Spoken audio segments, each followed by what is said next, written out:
Assalamualaikum warahmatullahi wabarakatuh. Rahayu, Sagung Dumadi. Kembali lagi di channel Babat Nusantara. Pada kesempatan kali ini akan melanjutkan cerita Gajah Mada Hamukti Palapa bagian ke-9.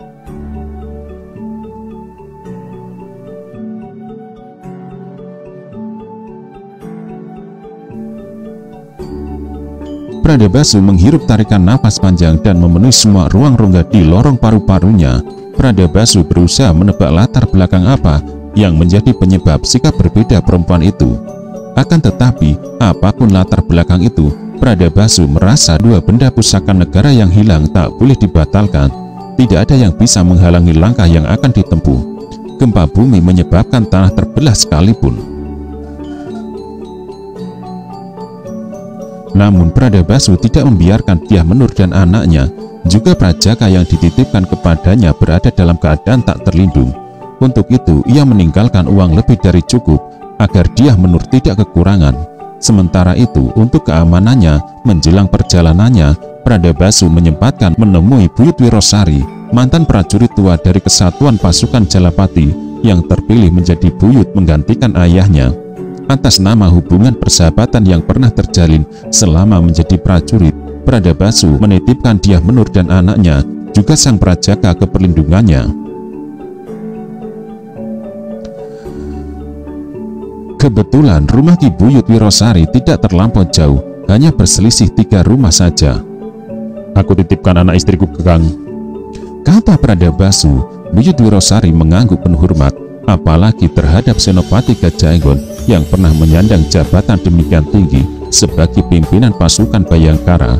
Permintaan bantuan itu akan dilaksanakan dengan kesungguhan hati, dan ketika tiba saatnya, Pradabasu dan Gajah Enggon harus melambaikan tangan pamitan dan perpisahan. Dyah Menur masih mampu menguasai diri. Namun ketika derap kuda yang membawa mereka meninggalkan halaman untuk kemudian lenyap di balik sebuah tikungan, Dyah Menur ternyata tak mampu menguasai diri. Tak mampu ia mencegah air mata yang bergulir. Ki Buyut Wirosari tanggap atas keadaan. "Berdoalah Nyai, semoga Ki Pradabasu segera kembali. Selanjutnya selama menunggu suaminya kembali, ku minta Nyai tinggal bersama kami." Dyah Menur mengangguk. Tak ada ucapan apapun yang terlontar dari mulut perempuan itu. Ketika sang Prajaka datang mendekat dengan raut muka yang aneh, Dyah Menur merengkuh dan memeluknya dengan ketat. Dalam hati Dyah Menur hanya bisa meratapi rasa kecewanya karena waktu yang digunakan Pradabasu menengoknya dan menengok Prajaka sangat singkat. Sang Prajaka kali ini mengarahkan pandangan matanya ke barisan pohon kelapa di kejauhan. Pohon-pohon kelapa itu terlanjur menjulang demikian tinggi sehingga tak ada yang berani memanjat untuk memetik buahnya. Untuk bisa memetik buah kelapa dari pohon yang terlanjur tinggi, seorang penduduk pernah melatih seekor kera besar. Dengan keperigelannya yang khusus itu, kera besar itu akhirnya menjadi langganan penduduk yang membutuhkan bantuannya. Untuk kera tersebut disediakan hadiah kerang rebus, sedangkan pemiliknya mendapat bagian kelapa. Jika kera itu memetik sebutir kelapa, pemiliknya berhak 1 butir. Dengan sedikit memincingkan mata, sang Prajaka menghitung ada berapa jumlah buah dalam barisan memanjang itu.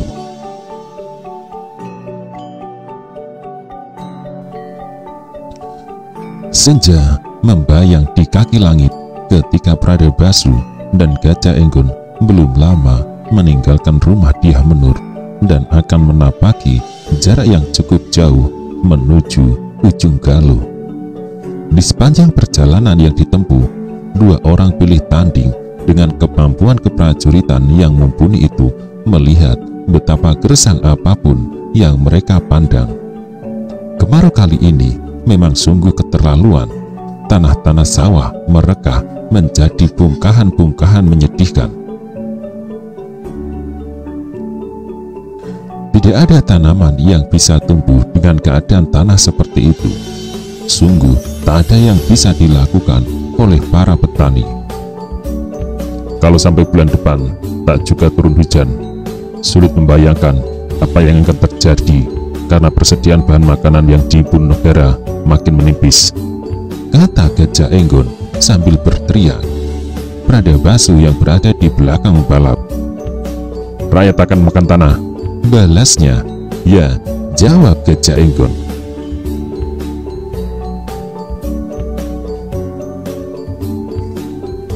Kalau rakyat makan tanah, kita tak perlu khawatir. Ada cukup banyak persediaan tanah yang tak akan habis untuk dimakan. Meski berkelakar, kelakar itu tidak menyebabkan Pradabasu dan Gajah Enggon harus tertawa.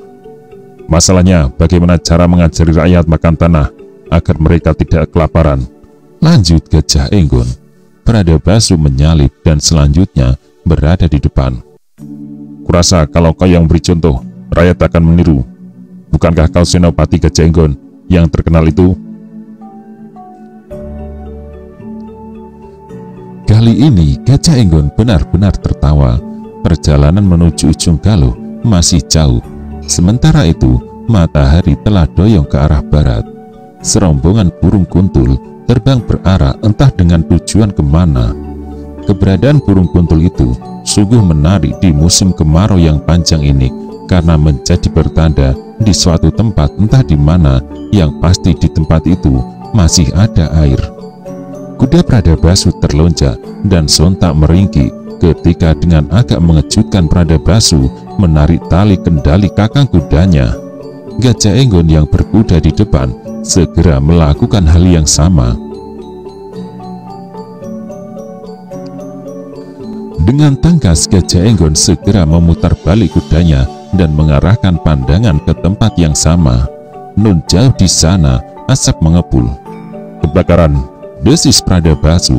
Pradabasu tidak perlu mempertimbangkan apapun untuk segera melecut kuda yang ditungganginya menuju tempat dari mana asap tampak membumbung tinggi. Gajah Enggon membalap tidak kalah cepat. Pradabasu dan Gajah Enggon yang telah sampai di tempat yang dituju segera menarik simpulan. Kebakaran itu bukan jenis kebakaran yang tak disengaja, karena ada beberapa sosok tubuh yang bergeletak dengan penyebab yang tak ada hubungannya dengan api. Seorang perempuan dengan luka berdarah di punggungnya terkulai memeluk tubuh seorang lelaki yang menjadi mayat. Pradabasu yang datang mendekatinya mendapatkan kenyataan perempuan itu telah tak bernyawa. Luka yang cukup parah telah menguras darahnya. Perempuan itu tak mau kehilangan suaminya. Itu sebabnya ia ikut mati menemani suaminya. Gajah Enggon tidak melihat siapapun di sekitar rumah itu. Hanya ada 4 buah rumah yang terbakar semuanya. Setidaknya kebakaran itu telah terjadi cukup lama karena hanya menyisakan arang.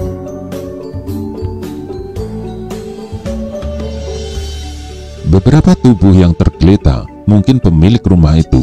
Ada sebagian yang lain mungkin melarikan diri menyelamatkan diri. Gajah Enggon yang berlari mengitari rumah-rumah terbakar itu meyakini dugaannya. Orang-orang tadi pelakunya? Tanya Gajah Enggon. Pradabasu segera teringat pada segerombolan orang yang sebelumnya berpapasan dengannya. Pradabasu mengerutkan keningnya. Apa artinya ini? Tanya Pradabasu. Gajah Enggon mengangkat bahu karena sama tak tahu jawabannya. Harus ada yang bisa menjelaskan apa yang terjadi di tempat ini, Pradabasu berkata. Gajah Enggon dan Pradabasu segera melakukan pemeriksaan. Semua mayat laki-laki dan perempuan, dan diantaranya bahkan ada yang masih bocah, diperiksanya dengan cermat. Yang paling menarik perhatian adalah seekor kuda yang tergeletak juga ikut menjadi mayat. Gajah Enggon melihat salah satu rumah dilengkapi dengan kandang kuda. Yang menjadi perhatian Enggon dan Pradabasu, kuda itu mati oleh anak panah yang menembus perutnya. Dengan segera disimpulkan, kuda yang mati bukan hanya oleh api, tetapi juga oleh anak panah. Keadaan itu dengan segera menumbuhkan pertanyaan. Gajah Enggon mencabut anak panah itu dengan memperhatikan. Ini jenis anak panah untuk berburu, ucapnya. Kalau begitu, kata Pradabasu, Kuda ini mungkin milik pelaku pembantaian ini, sementara anak panah dilepas penduduk dari rumah-rumah ini. Sebagai gantinya, pembantai pemilik kuda itu merampas kuda milik penduduk pedukuhan ini. Kembali Pradabasu memeriksa semua mayat, tetapi tidak ada tanda-tanda yang mengarah ke dugaan anak panah yang menembus tubuh kuda itu berasal dari salah satu orang yang terbunuh menjadi mayat itu. Mayat-mayat yang terbantai itu sama sekali tidak memberi tanda-tanda adanya perlawanan. Pradabasu menoleh ketika dari salah satu rumah terbakar terdengar ringkih kuda. Pradabasu yang mendekat mendapati kuda itu tidak bisa menjauh karena lehernya terikat tali. Beruntunglah kuda hitam itu karena api tidak sampai menyentuhnya. Andai kata kuda itu bisa bercerita, tentulah Pradabasu akan bertanya. Tak seorang pun yang bisa memberi keterangan mengenai apa yang terjadi. Gajah Enggon mengganggu. Pradabasu menerawang dan memandang langit.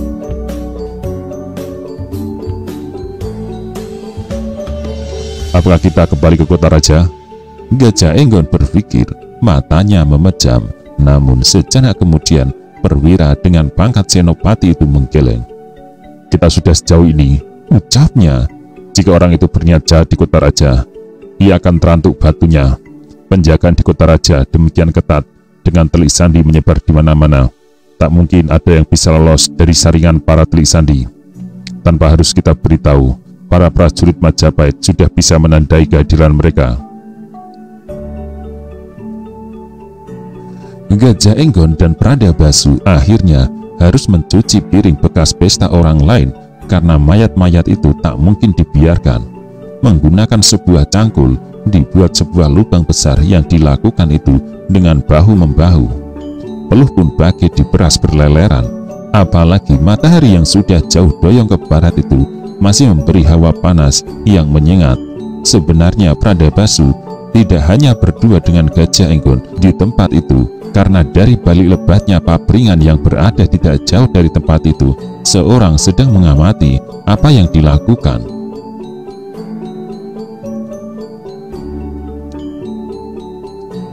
Setelah beberapa saat memperhatikan dengan jantung berlarian, akhirnya orang itu memutuskan keluar dari tempat persembunyiannya. Bahwa orang itu tetap bersikap waspada. Terlihat dari anak panah yang biasa digunakan berburu tetap melekat di gandewa yang terlentang. Pradabasu yang mulai menurunkan mayat-mayat ke liang lahat menghentikan pekerjaannya. Dengan alis mencuat dipandanginya orang yang mendekat itu. Gajah Enggon melihat betapa pemuda itu menyangga beban yang sangat berat. "Siapa kalian?" bertanya pemuda itu. Pradabasu dan Gajah Enggon tidak dengan segera menjawab. Dengan penuh selidik, mereka memperhatikan pemuda yang merentang langkap itu. Pemuda itulah yang kemudian menjadi tidak sabar. "Siapa kalian?" ulangnya dengan bentakan. Pradabasu dan Gajah Enggon yang semula berdampingan memisahkan diri mengambil jarak, menyebabkan pemuda dengan anak panah itu bingung mengarahkan bidikannya. "Apakah kau penduduk pedukuhan ini?" Pradabasu justru balas bertanya. Ucapan Pradabasu yang dilakukan dengan tenang itu menyebabkan pemuda itu kebingungan. "Siapa namamu?" lanjut Pradabasu. Pemuda itu tidak menjawab. Ia membalas pandangan Pradabasu dan Gajah Enggon bergantian.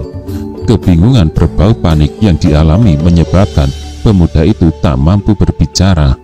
Pandangan matanya tertuju ke lubang galian yang telah dibuat. Pada mayat-mayat yang telah digeletakkan di dalamnya, beban yang teramat berat rupanya memang sedang disangga pemuda itu.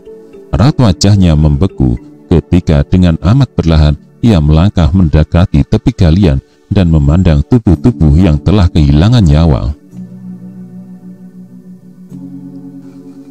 Pradabasu dan Gajah Enggon menempatkan diri menunggu. "Ceritakan apa yang terjadi. Aku Senopati Gajah Enggon dari pasukan khusus Bayangkara, dan ini sahabatku Pradabasu. Kebetulan kami lewat tak jauh dari tempat ini ketika melihat sisa kebakaran yang terjadi," kata Gajah Enggon. Pemuda itu terkulai. Langkah dan anak panah yang semula dipegangnya dengan erat jatuh. karena tak ada sisa kekuatan untuk menggenggamnya. Sisa kekuatan yang ada rupanya dipergunakan untuk menguasai diri, bahwa apa yang dilakukan itu bukan hal yang mudah. Sangat terbaca dari wajahnya yang merah padam, giginya terkatup, saling menggigit.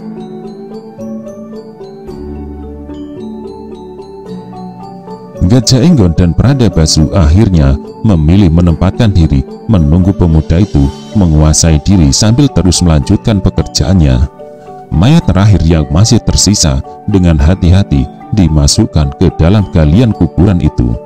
Pemuda yang mengalami kekalutan luar biasa itu seperti orang tersadar dari lamunan melihat orang-orang di depannya mulai menguruk. "Biarlah aku yang mengerjakan pekerjaan itu," ucapnya. Gajah Enggon dan Pradabasu saling lirik. "Adakah yang bisa kau ceritakan apa yang terjadi?" tanya Gajah Enggon. Pemuda itu membalas pandangan Pradabasu dengan mata berkilat-kilat menahan amarah. Tangan kanannya gemetar seperti orang buyutan. Gemetar juga mulutnya. Kalau saja pelaku pembantaian itu berada di depannya dan andai kata ia mempunyai kemampuan untuk mengalahkan mereka, tentu anak panahnya yang akan berbicara mewakili dirinya.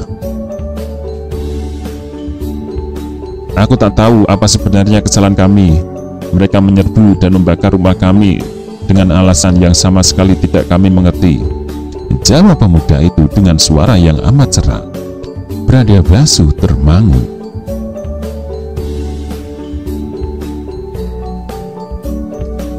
"Kalau boleh aku tahu siapa namamu?" tanya Gajah Enggon. "Namaku Tumangkar," jawabnya. "Apakah orang-orang yang melakukan pembantaian ini sebanyak 5 orang? Mereka datang dengan berkuda?" Pradabasu bertanya. "Ya," jawab Tumangkar, suaranya terbata. "Seorang di antaranya seorang lelaki yang sudah tua dan agak buta. Meski begitu, orang itulah yang paling bengis. Perintah-perintah yang disalurkan dan caci maki yang diucapkan mengerikan sekali." Kembali Pradabasu dan Gajah Enggon saling lirik. Pradabasu yang berbalik memperhatikan jalan panjang yang semula dilewatinya.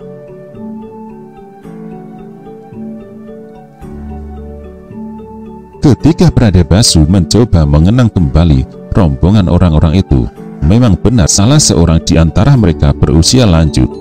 Meski sudah lanjut, nyatanya masih mampu menunggang kuda dengan prigel terengginas.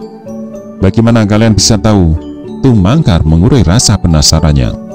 "Dalam perjalanan kami berpapasan dengan mereka," jawab Pradabasu. "Orang-orang itu sedang menuju kota raja."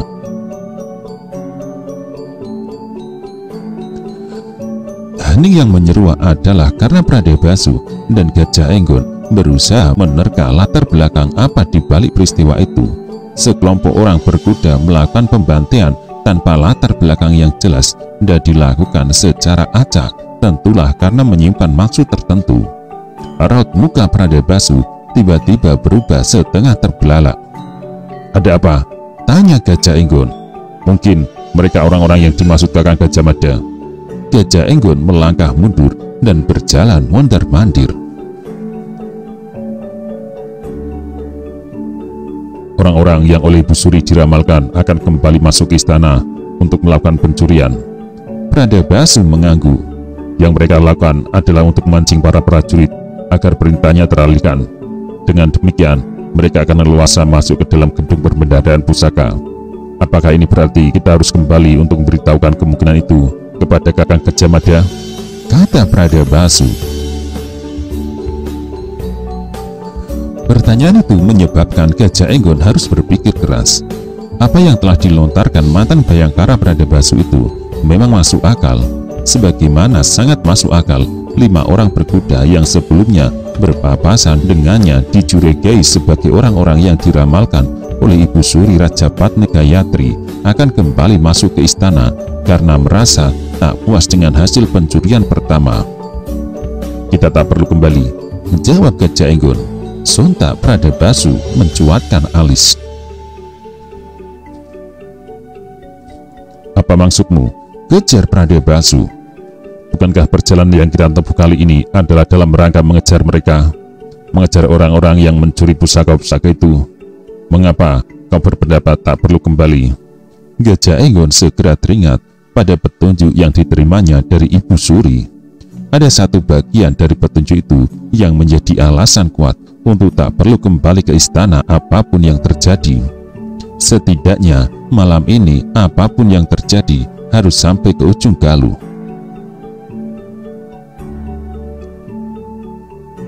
"Kisanak Tumangkar, kalau boleh aku tahu siapa saja keluargamu yang menjadi korban pembantaian ini?" tanya Gajah Enggon. Prandabasu mencuatkan alis semakin tinggi melihat Gajah Enggon membelokkan persoalan. "Tidak ada satupun," jawab Tumangkar. "Namun bagiku, para tetanggaku adalah keluargaku. Bagaimana aku bisa merasa tak pernah kehilangan dengan kematian-kematian ini?" Gajah Enggon termangu beberapa saat lamanya. Prandabasu merasa makin heran melihat Gajah Enggon mengeluarkan lencana dari balik bajunya. Itulah lencana yang hanya dimiliki oleh prajurit yang menyandang pangkat senopati. Ketika masih menjadi prajurit Bayangkara, Prandabasu juga pernah memiliki lencana macam itu. Akan tetapi benda itu telah lama hilang. Lagi pula karena Prandabasu tak lagi menjadi prajurit Bayangkara, ia merasa tak berhak lagi memiliki benda itu.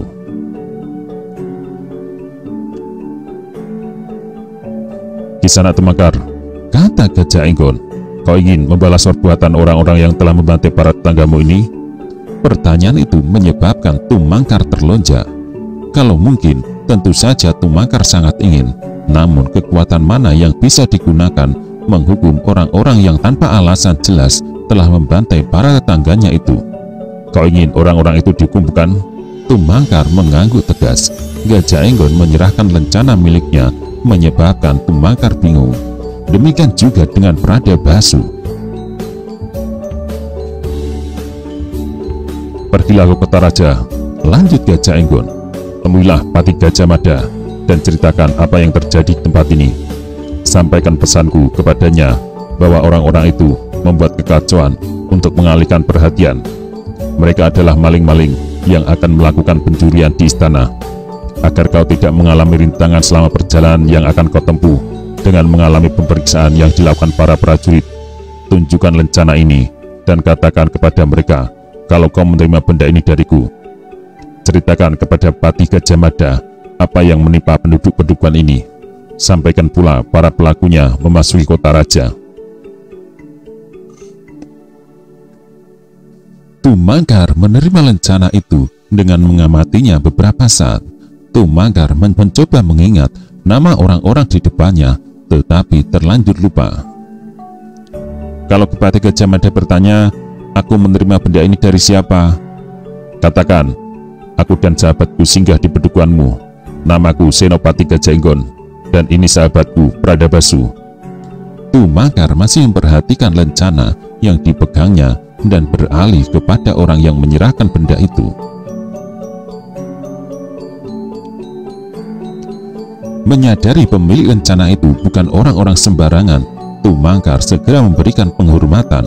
Agar tidak hilang, lencana itu disimpan di saku bajunya. "Kau lihat ada kuda hitam di sana? Itu milik siapa?" tanya Gajah Enggon sambil mengarahkan telunjuknya. "Kuda itu milik tetanggaku," jawab Tumangkar sambil melirik ke galian kubur. Gajah Enggon mengarahkan perhatiannya ke lubang galian itu. "Kalau kau tak keberatan, berangkatlah sekarang," kata Gajah Enggon. "Gunakan kuda itu untuk menempuh perjalanan ke kota raja. Apakah keberatan?" Wajah Tumangkar berkilat-kilat. Apakah dengan demikian orang-orang jahat itu akan mendapatkan hukuman? Gajah Enggon mengangguk. "Tentu," jawabnya. "Pati Gajah Mada pasti akan memburu mereka dan memberi hukuman setimpal." Tumangkar yang merasa berkepentingan tergugah semangatnya. Tanpa banyak bicara, Tumangkar mengambil kuda hitam yang telah ditinggal mati pemiliknya. Tanpa banyak bicara pula, Tumangkar melompat naik dan membalap kudanya bak mengejar matahari yang akan segera tenggelam di langit barat. Prandabasu tak mampu menahan rasa herannya.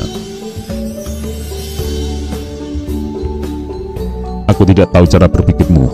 Mengapa kita kita tidak kembali ke kota raja? Pradabasu merasa heran karena Gajah Enggon tidak dengan segera menjawab pertanyaan itu. Jika Gajah Enggon tidak menyediakan jawaban yang masuk akal, sikap Gajah Enggon yang demikian layak dipertanyakan. Kakang Gajah Mada pasti bisa mengatasi ulah orang-orang itu. Janganlah berpikir keadaan tak bisa diatasi tanpa kita. Alis Pradabasu tambah mencuat. Aku tidak paham. Pradabasu agak meradang. Kepergian kita adalah untuk mengejar maling-maling itu, bukan? Kita telah menemukan jejaknya. Orang-orang yang berniat kembali masuk ke lingkungan istana, kita temukan jejaknya.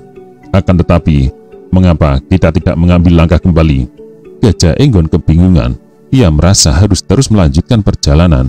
Namun, apa yang dipersoalkan Pradabasu memang perlu jawaban. Kau percaya Ibu Suri Gayatri adalah orang yang waskito? Tanya Gajah Enggon. Pradabasu tidak menjawab, tetapi diliriknya Gajah Enggon. Aku berkeyakinan demikian, lanjut Gajah Enggon, karena aku sangat percaya dengan petunjuk yang diberikan oleh Ibu Ratu. Aku tak boleh menoleh ke belakang. Aku harus memulainya dari ujung Galuh. Ibu Ratu berpesan, malam ini pula, apapun yang terjadi, aku harus sudah sampai di ujung Galuh. Bahkan andai kata gempa bumi kembali terjadi dan mengguncang istana, Ibu Suri melarangku kembali. Pradabasu yang mencuatkan alisnya itu menambahinya dengan mengerutkan dahi. Pradabasu berusaha keras memahami apa yang disampaikan Gajah Enggon. Masih ada hal-hal yang sulit dipahami. Pradabasu memutar otak dan memeras ingatannya. Dikenangnya kembali apa yang dikatakan Gajah Mada kepadanya. Ibu Suri Rajapatni Biksuni Gayatri memanggilku dan mengingatkan, boleh jadi maling yang mencuri Cina Gringsilo Benluih Laka dan Songsong itu akan masuk kembali ke ruang perbendaharaan pusaka. Aku tak percaya dengan pasukan Bayangkara meski berkekuatan penuh melakukan penjagaan istana. Maka aku ikut melibatkan diri dalam pengamanan istana secara langsung. Ternyata perhitungan Ibu Suri Rajapatni Biksuni Gayatri salah. Pradabasu termangu. Kau benar, ucapnya. Ibu Suri Gayatri, orang yang sidik, paningal, dan waskito. Beliau bahkan telah meramalkan maling itu akan masuk kembali dan telah memberi peringatan kepada Kakang Gajah Mada. Kita lanjutkan saja perjalanan kita.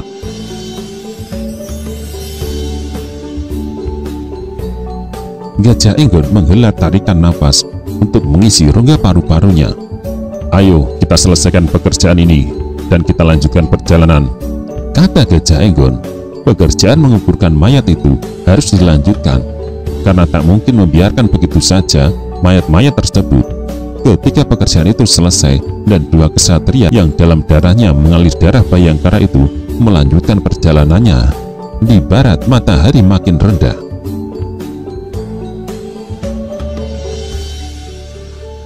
Di sejauh mata memandang, mendung yang dirindukan tidak tampak. Namun, Pradabasu dan Gajah Enggon yang berada di atas kuda masing-masing kembali memicing mata. Jauh sekali di arah barat, tampak asap membumbung tinggi. Orang-orang itu sedang meninggalkan jejak. Orang-orang itu sedang meninggalkan jejak, kata Pradabasu.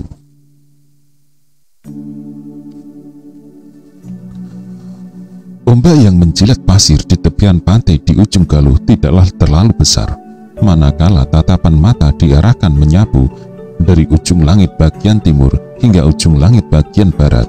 Di garis cakrawala arah barat Pulau Madura, bintang-bintang gemerlapan.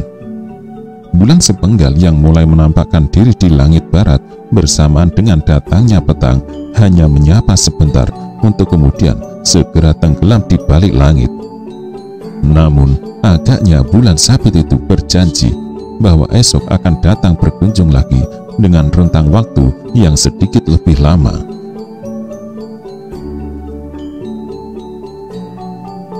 Esoknya lagi akan hadir lebih lama lagi dan kelak akan menjadi purnama yang sempurna. Ketika Sasadoro Mender Kawuryan, anak-anak akan bersuka cita dan menggelar permainan. Tidak sebagaimana hari-hari sebelumnya, kali ini pelabuhan ujung Galuh tampak berbeda dari biasanya. Kapal-kapal yang datang dari sewarna bumi membuang sauh dan menjadi tontonan dari arah pantai. Kapal-kapal bukan dari jenis kapal dagang itu diterima dengan penuh persahabatan, karena meski kapal perang, kedatangan mereka ke ujung Galuh dengan membawa perdamaian.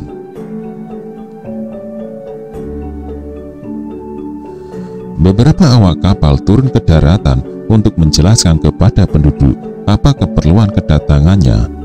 Ratusan prajurit yang mengawaki masing-masing tetap berada di dalam kapalnya, karena Adityawarman yang memimpin armada itu memerintahkan segenap anak buahnya untuk tetap berada di dalam kapal untuk menghindarkan kemungkinan yang terjadinya salah paham.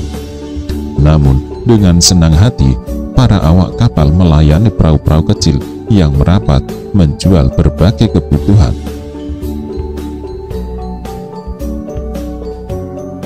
Perjalanan ke kota Majapahit menyusur Kali Mas yang merupakan sempalan dari Kali Brantas tak mungkin dilanjutkan dengan menggunakan perahu karena sungai dangkal kekurangan air. Bahkan dengan perahu yang paling kecil sekalipun tak mungkin dilakukan. Adityawarman memutuskan perjalanan ke kota raja akan dilanjutkan esok dengan jalan darat. Apa boleh buat, perjalanan itu akan dilakukan dengan perjalanan kaki atau dengan berkuda jika bisa memperoleh kuda. Dengan uangnya, Adityawarman siap membeli beberapa pun jumlah kuda jika ada yang menjual.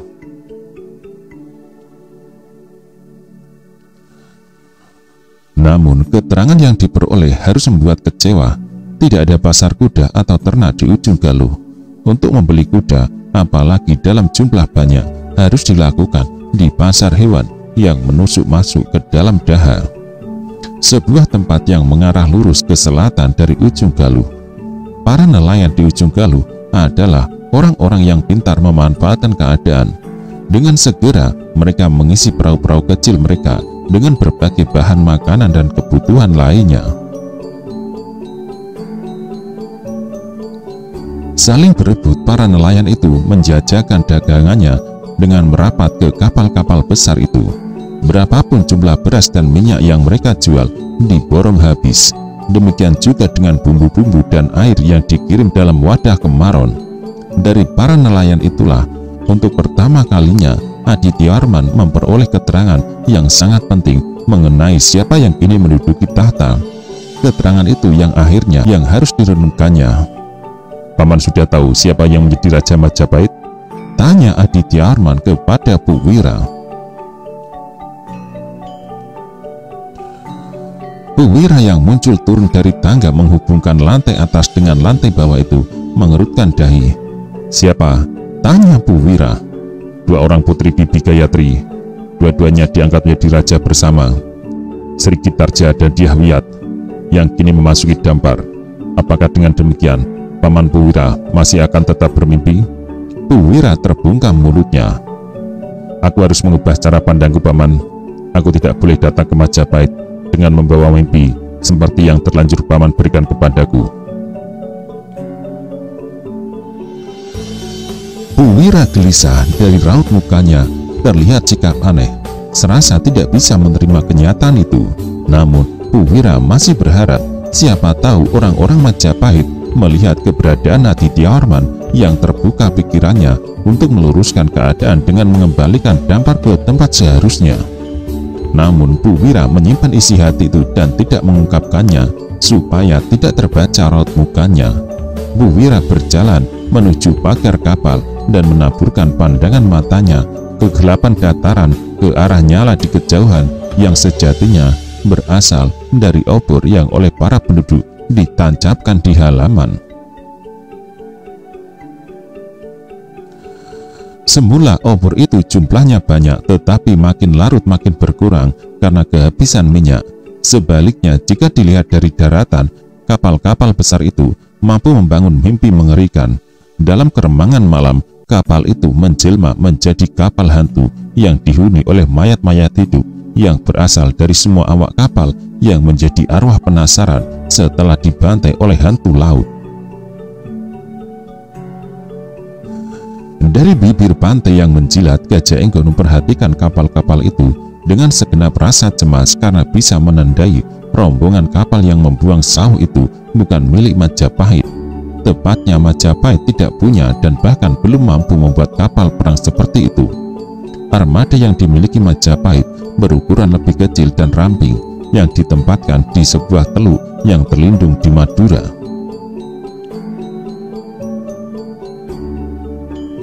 Kedatangan kapal perang entah dari mana itu sontak menimbulkan tanda tanya dan mengundang kekhawatiran.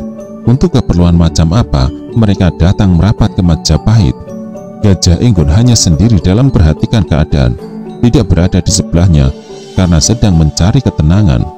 Pradabasu yang pergi mencari ketenangan telah kembali. Mereka tamu dari Damasraya Swarnabumi. Gajah Enggon kaget. Swarnabumi? Ya, jawab Pradabasu. Adityawarman yang datang. Wah, saudara sepupu mendiang Sri Baginda Kalagemet.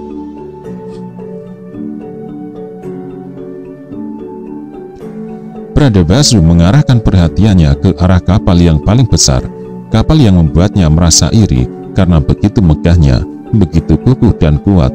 Rasa khawatir yang semula menyesaki datanya melumer setelah mengetahui kapal-kapal itu milik Swarnabumi. Apalagi antara Adityawarman dan Pati Gajah Mada terjalin hubungan persahabatan yang akrab. Kau pikir ke depan Majapahit harus memiliki kapal-kapal seperti itu? Ucap Pradabasu. Ya, jawab Gajah Enggon. Gajah Enggon ingat pada apa yang pernah dikatakan Gajah Mada tentang harapan dan mimpi besarnya atas bagaimana Majapahit di masa depan nantinya. Gajah Mada berharap Majapahit kelak akan menjadi sebuah negara yang besar dengan wilayah luas yang tidak hanya berwawasan Dwipantara sebagaimana pernah dikumandangkan oleh Prabu Sri Kertanegara yang hanya berkutat seluas Jawa, akan tetapi jauh lebih luas dari wawasan Nusantara yang merangkul wilayah dari timur tempat matahari terbit dan di barat ke arah matahari tenggelam. Jauh di ujung timur lebih dekat dengan sarang matahari ada sebuah wilayah yang dihuni oleh orang-orang berkulit hitam, dan di sebelah barat di tempat matahari tenggelam ada sebuah wilayah bernama Tumasek. Konon lebih ke barat lagi masih ada wilayah Antah Berantah yang dihuni oleh orang-orang berkulit putih. Begitu putih kulit orang itu hingga jika mereka minum airnya terlihat melintas leher.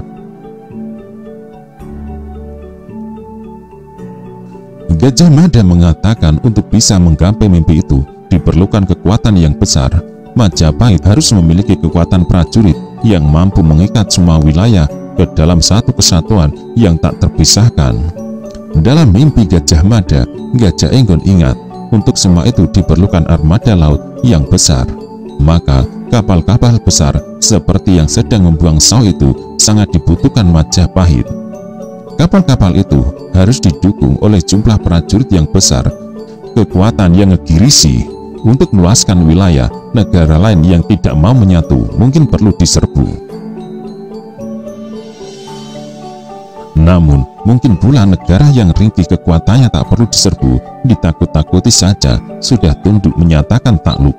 Apa menurutmu kita perlu menemui tamu itu? Tanya Pradabasu. Gajah Enggon berpikir, ya, jawabnya. Meski mereka berasal dari Swarnabumi, kita harus tahu untuk keperluan apa mereka datang ke Majapahit. Negara Singosari pernah punya pengalaman buruk terhadap negara Gelang-Gelang Kediri. Gelang-Gelang yang telah dianggap sebagai keluarga sendiri dan kedua rajanya saling berpisahan. Ternyata Gelang-Gelang sanggup menusuk dari belakang.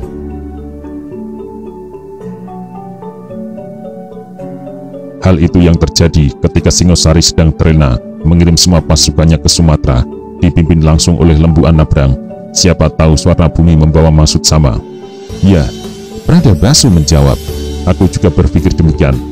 Sekarang kita harus mencari sewaan perahu dan menitipkan kuda itu ke penduduk. Gajah Enggon dan Pradabasu beranjak, tetapi tiba-tiba terjadi sesuatu yang menyengat mereka. Petir yang tiba-tiba hadir meledak menggelegar benar-benar mengagetkan. Cahaya kilatannya yang muncrat menderang sekali.